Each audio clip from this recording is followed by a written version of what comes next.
যারা এই সমস্ত হর্ন বাজায় অযথা তাদেরকে শাস্তিমূলক ব্যবস্থা দেওয়া উচিত। যারা বৃদ্ধ মানুষ তাদের তো কানের ক্ষতি টতি হচ্ছে।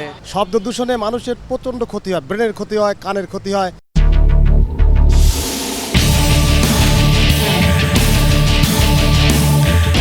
ঢাকা শহরের মানুষ প্রচণ্ড রকমের শব্দ দূষণের মধ্যে আছে। বর্তমানে যে অটোরিকশার হর্নটা, এটা মারাত্মক সমস্যা। গাড়ির ড্রাইভার কারণ অকারণে ছাড়াই সে বাজায়। এই ড্রাইভারদের একটা প্রশিক্ষণ কর্মশালা করতে পারে।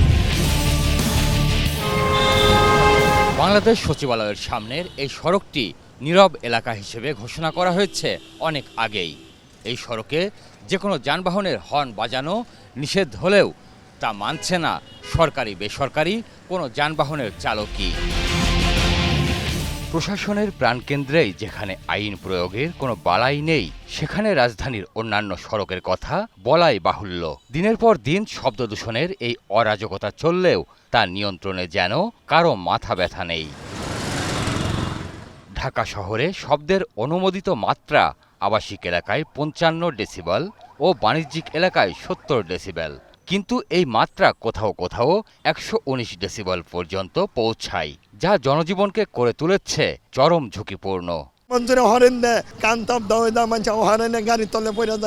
বিশেষজ্ঞদের মতে ঢাকায় 70% শব্দ দূষণের জন্য দায়ী যানবাহনের হর্ন, বিশেষ করে হাইড্রোলিক হর্ন। বাকি দূষণ ঘটে নির্মাণ কাজ, লাউড স্পিকার ও অন্যান্য কারণে। এই সিভিয়ার শব্দ দূষণ এই শহরের মানুষের শুধু শরীরকে নয়, তাদের মনোদৈহিক সমস্যাও তৈরি করছে এবং মানুষ ছাড়াও প্রাণী এবং উদ্ভিদের ক্ষেত্রেও এটি বিরূপ প্রভাব পড়ছে। রাজধানীর সড়কে বের হলেই পড়তে হয় উচ্চ শব্দের কবলে, যা স্বাভাবিক জনজীবনকে অতিষ্ঠ করে তুলেছে। এতে প্রতিনিয়ত ঘটছে নানা বিপত্তি। তবুও শব্দের সঙ্গে লড়াই করেই টিকে থাকতে হচ্ছে নগরবাসীকে। শব্দ দূষণে মানুষের প্রচণ্ড ক্ষতি হয়, ব্রেনের ক্ষতি হয়, কানের ক্ষতি হয়। হসপিটাল মেডিকেল সিগন্যাল দেওয়া থাকে, তারপরও এমন পর্যায়ে হর্ন দেয় যাতে রোগীরও সমস্যা হয়ে যায়। জাতিসংঘের পরিবেশ কর্মসূচি ইউএনইপি এর তথ্য অনুযায়ী বিশ্বের সবচেয়ে কোলাহলপূর্ণ শহরের তালিকায় নাম লিখিয়েছে ঢাকা। জনসচেতনতার অভাবেই এই দূষণ পরিস্থিতি অসহনীয় পর্যায়ে চলে গেছে।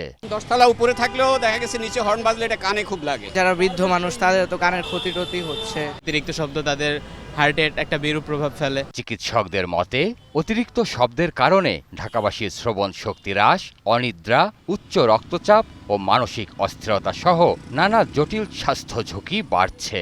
এই সাউন্ডটা কানে কিন্তু পেইন তৈরি করে। বডির অটো একটা রেজিস্ট্যান্ট মেকানিজম থাকে, পুরো সাউন্ডটাকে পাস করতে দেয় না। কিন্তু একটা সময় এটা ওভার ইউজ হইতে হইতে এক সময় কিন্তু সেই রিফ্লেক্স থ্রেশহোল্ড অ্যাবসেন্ট হয়ে যায়। শিশু কিশোরদের মনোজগতেও মারাত্মক নেতিবাচক প্রভাব ফেলছে শব্দ দূষণ। শিশুদের শেখার ক্ষমতা কমে যাচ্ছে, নষ্ট হচ্ছে মনোযোগ।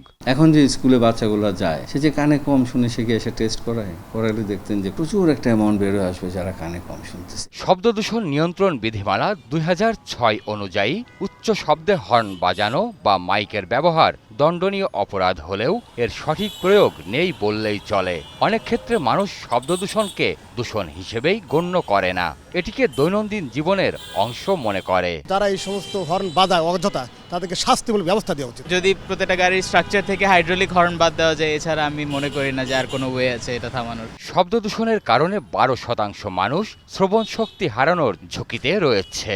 তারপরও এটি নিয়ন্ত্রণে জনগণ যেমন সচেতন নয়, তেমনি সরকারের তরফ থেকেও রয়েছে উদাসীনতা। শব্দ দূষণ নিয়ন্ত্রণ করার জন্য সরকারের অনেকগুলো পদক্ষেপ আমরা লক্ষ্য করেছি। মহামান্য হাইকোর্ট অনেকগুলো নির্দেশনা দিয়েছেন।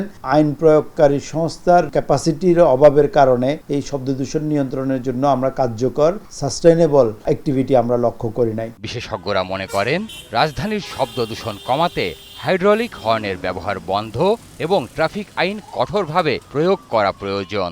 রাজধানীবাসীর নীরব ঘাতক হয়ে উঠেছে শব্দ দূষণ। বাণিজ্যিক এলাকা তো বটেই, আবাসিক এলাকাতেও দিনের পর দিন বেড়েই চলেছে শব্দ দূষণের মাত্রা। এ বিষয়ে একদিকে নেই যেমন সচেতনতা, তেমনি নেই আইনের যথাযথ প্রয়োগ। প্রিয় দর্শক, আপনাদের দুর্ভোগ দুর্দশার চিত্র তুলে ধরতে চাই 21 টেলিভিশন। আপনাদের যে কোনো ভোগান্তির কথা জানাতে ফোন করুন এই নম্বরে। তথ্য পাঠাতে পারেন হোয়াটসঅ্যাপ এবং ইমেইলেও। সঙ্গে থাকব আমি সঞ্জয় অধিকারী আর 21 টিম। সবসময় আপনাদের পাশে আছে 21 টেলিভিশন।